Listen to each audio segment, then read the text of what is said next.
Muy buenas noches. Nuestra invitada de esta noche es la señora ministra de Trabajo, la doctora Gloria Inés Ramírez. Señora ministra, muy buenas noches y gracias por aceptar nuestra invitación. Buenas noches, Yamil, y muchas gracias a ti por invitarnos.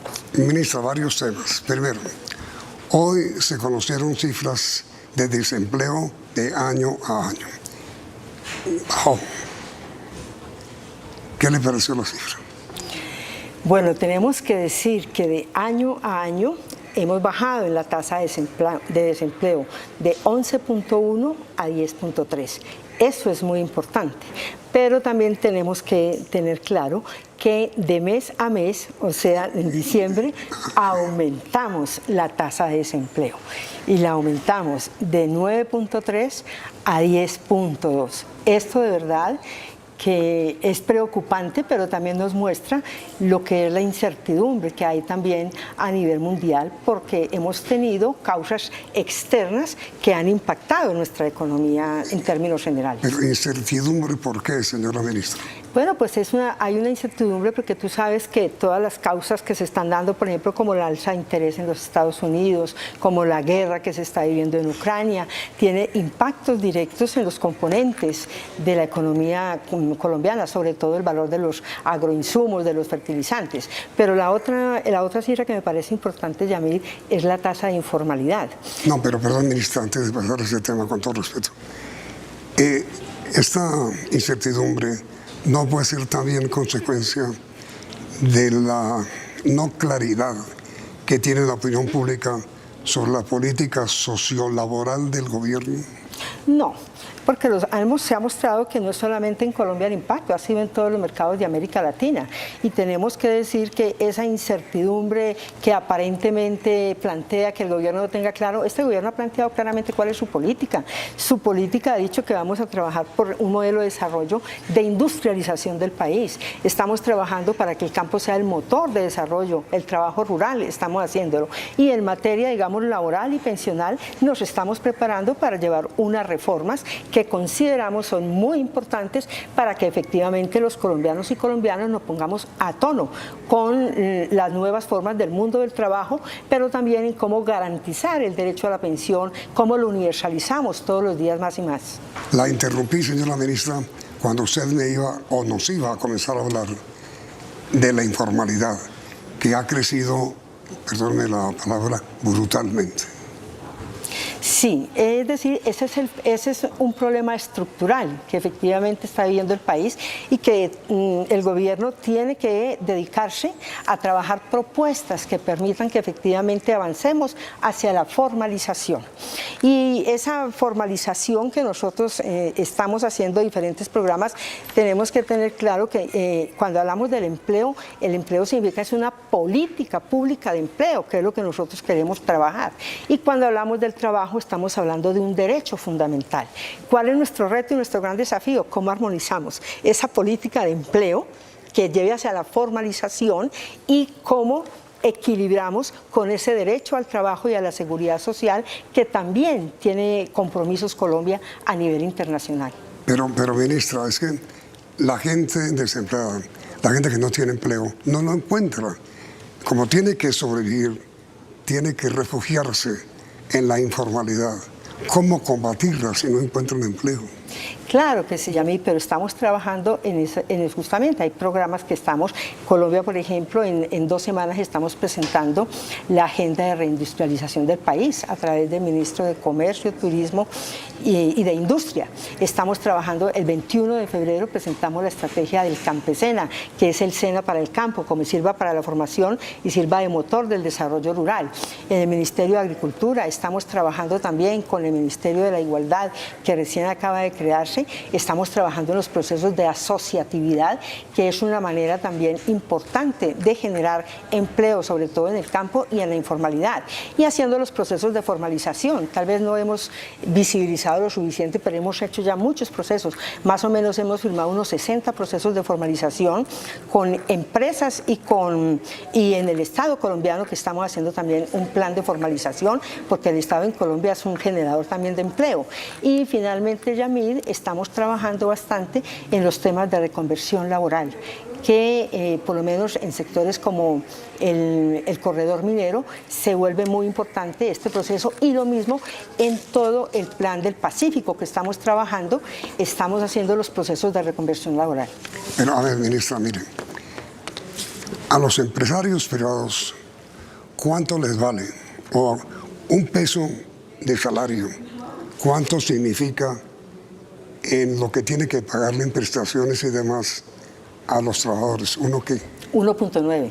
¿1.9? 1.9. Eso lo llamó el presidente López en su momento las chucherías y avalorios. No olvido la frase.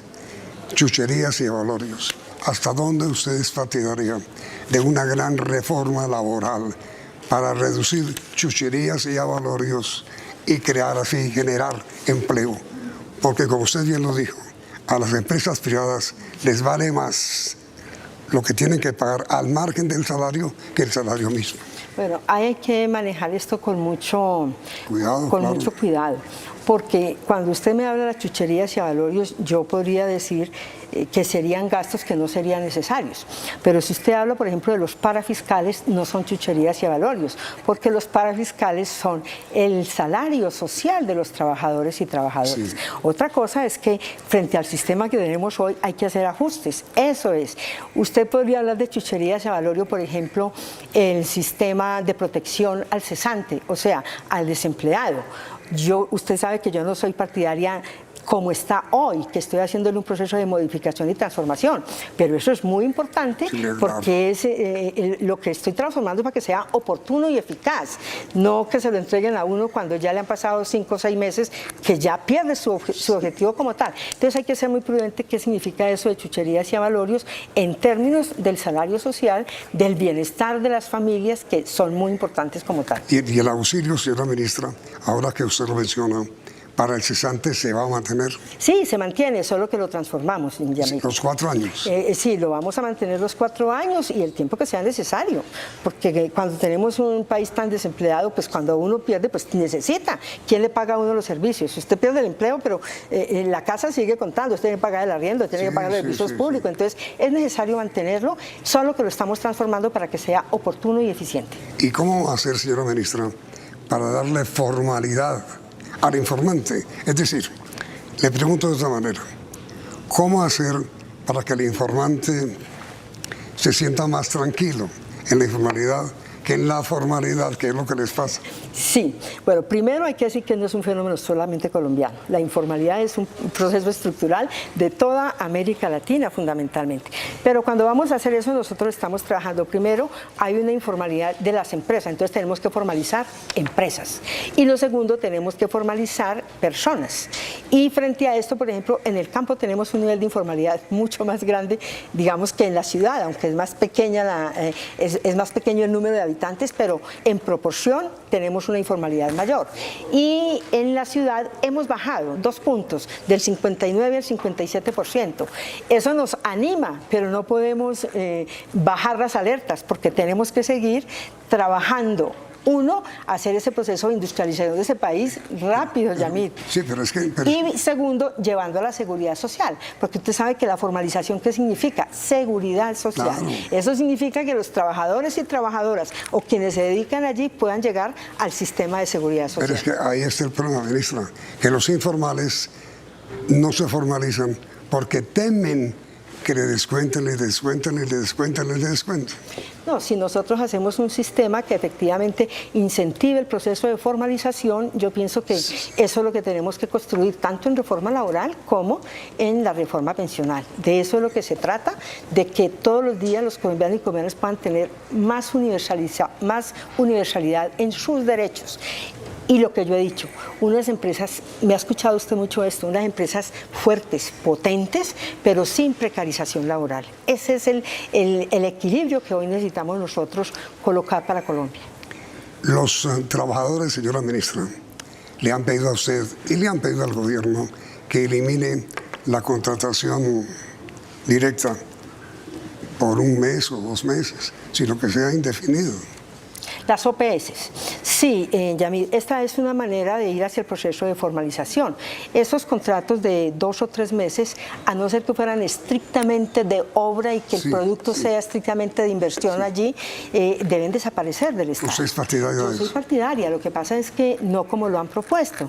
Es decir, estoy de acuerdo, sí, pero no así. Yo pienso que hay que hacer un proceso de transición. Pero no así. Sí, pero no así. ¿Cómo es así? A ver, así es que tiene que haber un proceso de transición. En el caso del empleo público, que es donde hay gran parte de esta contratación que está violentando los derechos, lo que nosotros debemos hacer primero es cubrir las vacantes que tengamos en el Estado.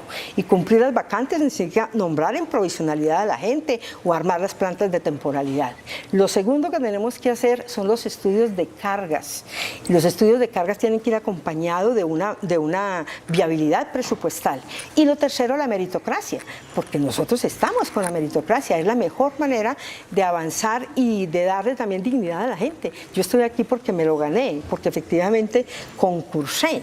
Pero esto implica que tenemos que hacer un proceso. Sí. No es inmediato, un proceso que va más allá de 4 meses, un proceso que más o menos puede demorar entre 10 meses y 1 año. Entonces, esa es la transición que yo llamo para que efectivamente el Estado como tal, hacia el año 2024, podamos decir que... Ahora usted dice, es así. ¿Y cómo no es así? ¿Cómo no es? Haciendo unos contratos que de alguna manera están tergiversando o encubriendo la relación laboral que debe haber directa con los trabajadores, que de otra manera significa seguridad social, prestaciones sociales. Nosotros, por ejemplo, tenemos unos programas que estamos apoyando a las pequeñas y medianas empresas. Esas pequeñas y medianas empresas van hacia un proceso de formalización. ¿Y eso qué significa? Que van afiliando a sus empleados tanto a la pensión como a la salud como a los riesgos laborales. Y para eso tenemos un sistema de inspección y vigilancia que estamos nosotros potenciando y que estamos formalizando. Ahora, señora ministra, después de comerciales, ¿en qué va su idea de el recargo nocturno desde las 6 de la tarde? Señora ministra, ¿en qué está su propuesta de que el recargo nocturno se cobre o se pague desde las 6 de la tarde? Bueno, tal y como lo he expresado públicamente, también hace parte de este proyecto de reforma laboral que estamos trabajando, del regreso a la jornada diurna y la jornada nocturna. Y como se lo he planteado al país, este es un proceso simplemente de justicia laboral. He dicho con claridad de que la jornada diurna vuelve a ser de las 6 de la mañana a las 6 de la tarde y la nocturna de las 6 de la tarde a las 6 de la mañana, con los impactos que traen. ¿Y cuáles son los impactos? Pues lógicamente las horas extras, el recargo nocturno y también lo que significa el pago de los dominicales y de los festivos. Esta es una reforma que se hizo con la Ley 789 del 2003, donde a cambio de generación de empleo se recortaron unos derechos de los trabajadores. La ley misma trae un artículo que dice que si no se cumple con las metas, la ley sería transitoria. Pues de 18 años después no se cumplieron las metas y la ley sigue allí. Entonces lo que vamos a hacer nosotros es devolver esos derechos de los trabajadores y trabajadoras para que efectivamente armemos un punto de equilibrio hacia las propuestas que queremos de ahora en adelante. Es decir, el día vuelve a ser el día y la noche con sus impactos para los trabajadores. Si usted quiere trabajar más, trabaje más, pero que le paguen más, claro, que le paguen más. Estas y nocturnas. Y nocturnas también, claro. Pero eso va a ser un proyecto de ley o una resolución. Está en el proceso, lo llevo directamente en el proyecto de reforma. Ese proyecto que vamos a llevar al Congreso, trabajarlo y construirlo lo más discutido posible. Esto va a ayudar a que... Lo más acordado, yo diría, y por lo menos identificando cuáles son los puntos que nos acercan y cuáles son los puntos de la diferencia. Entonces, esto va a permitir que haya un debate más tranquilo, más sólido y que de verdad podamos dotar al país de los elementos que le permitan que vayamos hacia el cumplimiento y el desarrollo de la Constitución Política Nacional. Hago mucho énfasis en el artículo 53, que usted conoce muy bien, que da los principios con los cuales debe actuar en Colombia el proceso de relaciones laborales, que es garantista, donde habla de los convenios internacionales, de la OIT, de las jurisprudencias, de la estabilidad laboral, del derecho de favorabilidad inexorabilidad, del derecho de progresividad, entre otros. Pero también hay otros artículos, como el artículo 56, que es el que da el derecho de huelga. En Colombia todavía esto no está claro, porque el derecho de huelga en los servicios esenciales no los ha definido el Congreso de la República. Entonces, aquí llevamos unas propuestas que estamos construyendo, esto qué significa, y ahí ha sido muy rico el debate, porque estamos tripartitamente, están los trabajadores con sus centrales, están los sectores empresariales y está el gobierno. Entonces, vamos a trabajar para que ese articulado que vamos a radicar el 16 de marzo pueda de verdad avanzar y llevar temas mucho más profundos y mucho más claros para que el Congreso pueda cumplir mejor su papel. Pero, señora ministra, en este momento hay dos comisiones tripartitas, digamos. Sí. La comisión que busca un acuerdo sobre pensiones y la comisión que busca un acuerdo sobre reforma laboral. Sí. Parecería que en la reforma laboral, en la comisión, hay mucho más desacuerdo que en la reforma pensional. ¿Cuál es la posición de los trabajadores en la reforma pensional? Bueno, en la reforma pensional, yo quiero decir primero que hay un avance cualitativo para el país, porque ya todos estamos de acuerdo en que va a ser una reforma de pilares. O sea, en eso ya hay como un consenso, podemos decirlo, ¿ya? ¿En qué le da se mantiene? No, es de que son los sistemas de pilares. El pilar solidario, un pilar contributivo y un pilar que yo llamo complementario. En el pilar solidario todos estamos de acuerdo. En el pilar contributivo es donde está el debate profundo. En ese pilar contributivo, las centrales obreras lo que nos piden es que no haya sistema de ahorro individual, sino que en el pilar contributivo sea solo público, o sea, solo Colpensiones. Perdona, pero ¿acabando los fondos? Sí, acabando los fondos. Es lo que a nivel del contributivo público. ¿Trabajadores piden acabar los fondos públicos? En el contributivo, los fondos privados. Y quedaría un pilar, ellos plantearían, es que quede un pilar de ahorro, digamos, voluntario, que sería el que harían los fondos de ahorro privados. ¿Y qué proponen los empresarios? Bueno, los empresarios están proponiendo también, digamos que propuestas que son para hacer ya el articulado. Ellos en el debate nos han presentado, por ejemplo, que debe haber un sistema de la Colombia Mayor mejorado, los BEPS pero mejorados, y nos colocan un sistema que yo llamaría el sistema contributivo. Nos lo proponen como un sistema de ahorro, y ese sistema de ahorro sería manejado tanto por públicos y privados, es decir, en la esencia es que Colpensiones se vuelva un fondo de ahorro también individual, y de esa manera pues la administración sería a través de fondos. Para nosotros esa es una propuesta, y finalmente proponen otro pilar que sería de ahorro voluntario. En síntesis, colocarían un sistema contributivo de ahorro obligatorio, ¿ya? Donde sea administrado por públicos y privados, todos en fondos de ahorro, solo un fondo de ahorro público y unos fondos de ahorro privado. Y un tercer pilar que sería el de ahorro voluntario. Esa es la propuesta que han colocado, digamos, sobre la mesa para empezar a discutir y trabajar. Y el gobierno presenta otra propuesta. Nosotros lo que estamos pensando primero es cómo universalizamos el derecho, y para eso estamos planteando un pilar solidario. Recuerden que esta propuesta nace de que el presidente de la República ha dicho que para esos 3 millones de colombianos que hoy no tienen ninguna posibilidad de un ingreso, se les dé un ingreso de 500.000 pesos. Es lo que planteó. Si no han cumplido las condiciones, o sea, si no han tenido acceso a una pensión. Es decir, un subsidio universal. Un subsidio universal. Esa es la propuesta, digamos, que ha hecho el presidente. Desde luego que para hacer esta propuesta, nosotros vamos entonces al sistema de pilares. ¿Y esto qué pasa? Que claro, en el pilar solidario todos estamos, ya es configuración. Y nosotros colocamos un sistema contributivo.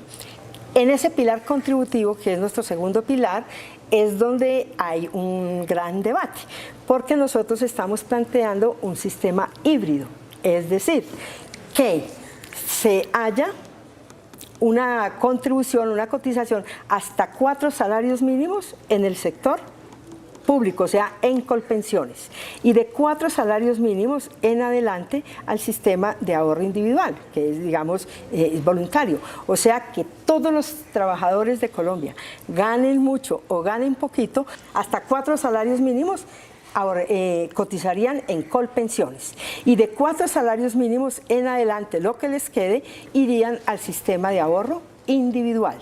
Y luego ponemos un pilar complementario que es de ahorro también voluntario, también para que los trabajadores y trabajadoras que tengan o los que ganen mucho más puedan ahorrar también voluntariamente. Pero el asunto es, ¿y qué reciben los que no tienen empleo?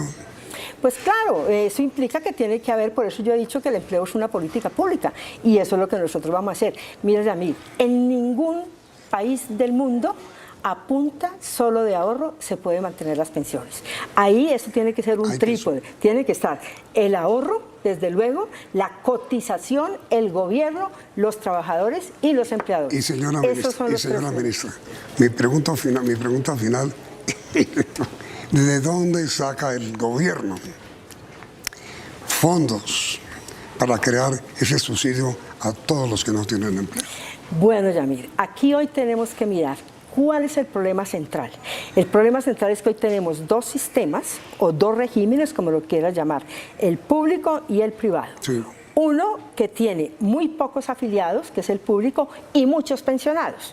Tiene 6 millones, casi 7 millones de afiliados y tiene 1.500.000 de pensionados. Sí. Y otro sistema que tiene muchos afiliados, más de 18 millones, y solo muy poquitos pensionados, que son 294.000. Nosotros tenemos que hacer un sistema que fluya. Por eso estamos proponiendo un sistema híbrido que permita que efectivamente el primer pilar es solidario, un segundo pilar contributivo, fortalecido con la cotización sobre 4 salarios mínimos, y de ahí en adelante voluntario al sistema de ahorro individual.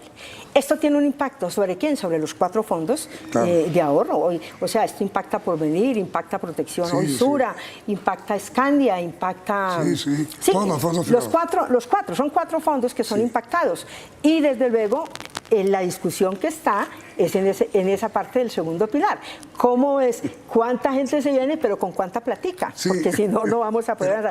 Y el presupuesto general de la Nación hoy tiene 18 billones la puerta del sistema para poder mantener las pensiones, el hueco que hay de pensiones. Entonces, si nosotros hacemos que esto fluya, esos 18 billones no los vamos a sacar del sistema, pero sí podemos entonces profundizar para que esos 3 millones de adultos mayores que no tienen nada puedan gozar de este subsidio. Ministra, si no lo van a sacar del sistema, ¿de dónde lo sacan? Pues sale del presupuesto general de la Nación. Y poco a poco vamos a ir haciendo que el sistema funcione. Pero no van a buscar que los fondos privados contribuyan a financiar a Colpensiones. Pues claro, cuando hacemos nada más, cuando tú cambias el pilar de contribución, ahí ya hay un punto de achatamiento claramente de lo que significan los fondos privados. Eso ya es un punto. Por eso la mayor discusión está ahí. Que eso es lo que no aceptan. Que eso es lo que no aceptan, porque ellos nos están proponiendo es un sistema de ahorro general que pueda ser administrado por públicos y privados, es decir, que Colpensiones se vuelva un fondo de ahorro más. Nosotros decimos, no, hagamos un sistema híbrido donde fluyan, y sí, viene la gente, pero viene con una platica. ¿Cuánta? Pues eso es lo que tenemos que discutir y ponernos de acuerdo en la mesa. ¿Y eso va a ir a ley? Eso va a ley, esa es la propuesta de reforma. Es decir, el cambio de la reforma pensional es, 1, al sistema contributivo general. Aquí no vamos a tocar los regímenes de las fuerzas militares, ni de los maestros, nada de eso, solo este general, es lo primero.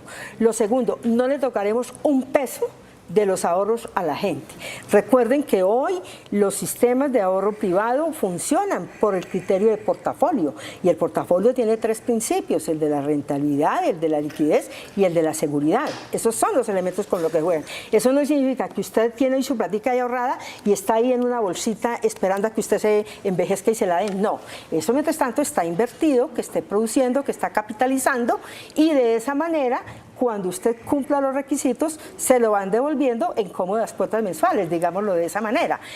Lo que nosotros estamos aquí hoy proponiendo, que es en el sistema de reparto que tiene hoy, es que se trabaja hacia allá, subsidiamos toda la parte del pilar solidario, y de esta manera vamos ampliando con un periodo de transición poco a poco los recursos que permitan que efectivamente el sistema empiece a ser un sistema solidario y compensado. Eso es lo que estamos haciendo. Significa, y perdóneme, ya que me largue un poco, es que necesitamos que los jóvenes entren a la cadena productiva. Generamos empleo para que la gente pueda cotizar y fortalecer y hacer potente este sistema. Ardua labor la que espera, Sí, no es sencillo, pero lo estamos tratando con mucho rigor técnico. Sabemos que es un tema de mucha sensibilidad para el país, pero sobre todo de mucha responsabilidad para todos y todas. Que tenga mucha suerte. A usted, muchas gracias. Y muy amable, ministra, por su visita. A ustedes. Y a ustedes, televidentes, gracias por la sintonía y los invito a que continúen aquí en Noticentro 1 CM.